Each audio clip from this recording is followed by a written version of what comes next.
ပရိုဖက်ဆာတယောက်ကထူးဆန်းတဲ့တရဝါလေးတစ်ကောင်ကိုရေထဲကိုပစ်ချလိုက်ပါတယ်မကြခင်မှာပဲရေထဲကဒီတရဝါလေးဟာအာယုံခံလက်တံတွေထွက်လာပြီးသူ့ရဲ့ခန္ဓာကိုယ်ကလည်းစတင်ပြောင်းလဲလာပါတော့တယ်ဒီလိုထူးဆန်းတဲ့ဖြစ်ရဲ့ကြောင့်အဲ့ဒီမှာရှိနေတဲ့သူအားလုံးဟာလုံးဝကိုအံ့အားသင့်သွားကြပါတယ်။ Science ရဲ့တိကျတေချာမှုကိုကျောင်းသားတွေကိုသင်ပေးဖို့အတွက်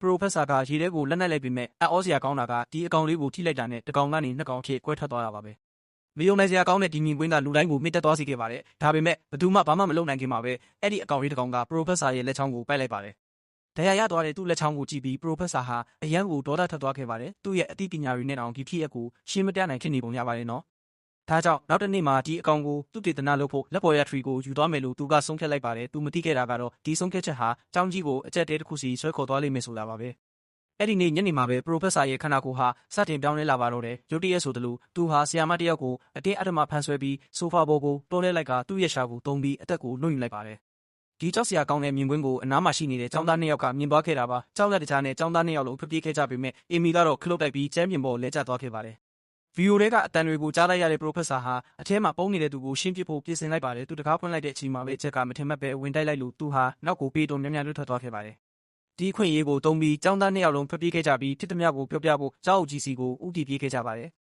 သူတို့အပြင်ထွက်ခါနီးမှာပဲဘေးကင်းသွားပြီလို့ထင်ရတဲ့ပရိုဖက်ဆာကသူတို့ရှေ့မှာပေါ်လာပြန်ပါတယ်။ဒီလိုရုပ်တရက်ကြီးပြောင်းလဲသွားတာကြောင့်ကျောင်းသားနှစ်ယောက်လုံးတန်တရားဝင်သွားပြီးရဲကိုဖုံးဆက်ဖို့ကျောင်းထဲကနေအမြန်ပြေးထွက်သွားကြပါတော့တယ်။မကြခင်မှာပဲရဲရရှိတွေကပ်ပတ်ထဲကိုရောက်လာကြပါတယ်။တေချာစစ်ဆေးပြီးတဲ့နောက်မှာတော့လူတက်မှုလို့ထင်ခဲ့တာဟာချက်ကအမြင်မှမှုတစ်ခုပဲလို့သူတို့ကအတည်ပြုလိုက်ပါတယ်။ကျောင်းမှာရှိတဲ့ဆရာမအားလုံးဟာထူးဆန်းတဲ့အရာတစ်ခုခုရဲ့တံကိုခံနေရပုံရပါတယ်နော်။ဘာသက်တွေမှမတွေ့လာကြောင်းရဲတွေလည်းပြန်သွားဖို့ကလွယ်လို့တခြားနည်းလည်းမရှိခဲ့ပါဘူး။နောက်တစ်နေ့မှာတော့ကျောင်းထဲမှာပိုပြီးထူးဆန်းတဲ့ဖြစ်ရပ်တွေဖြစ်လာပါတော့တယ်။ကျောင်းသားအားလုံးရုံးခန်းထဲကိုခေါ်ခံရပြီးတန်ထွက်လာတဲ့အခါမှာတော့သူတို့မျက်နှာတွေကမသားမယာဖြစ်နေကြပါတယ်။သူတို့ဟာရေကိုပဲမနာတမ်းတောက်နေကြတာပါ။ဒါကိုကြည့်ပြီးဒါတွေအားလုံးဟာဒီတရဝါလေးနဲ့ပတ်သက်နေတယ်လို့ချက်ကတန်တရားဝင်လာပါတယ်။ဒါကြောင့်သူကသူ့တငယ်ချင်းတွေနဲ့တူလက်ပေါ်ရထရီစီကိုသွားဖို့ဆုံးဖြတ်လိုက်ပါတယ်။သူခံမှန်းထားတဲ့အတိုင်းပဲနာပြတိုက်ခဲမှာဒီတရဝါလေးရဲ့အရေးအယောင်တော့မကြံတော့ပါဘူး။သူတို့ပြန်ထွက်ခါနီးမှာပဲရုတ်တရက်ပရိုဖက်ဆာကပေါ်လာပါတယ်။ချက်ကသူ့ကိုကြည့်လိုက်တာနဲ့တခုခုမားနေပြီဆိုတာချက်ချင်းသိလိုက်ပါတယ်။သူ့လိုဝက်ချက်ကိုတီးသွားပြီးဆိုတာကိုတီးသွားတဲ့ပရိုဖက်ဆာကလည်းဆက်ပြီးမဖုံးကွယ်တော့ပါဘူး။သူတို့စီကိုဖြည်းဖြည်းချင်းရှောက်လာပြီးတစ်ချက်တည်းနဲ့တင်ချက်ကိုကျမ်းပြင်ပေါ်လဲကျသွားအောင်လုပ်လိုက်ပါတော့တယ်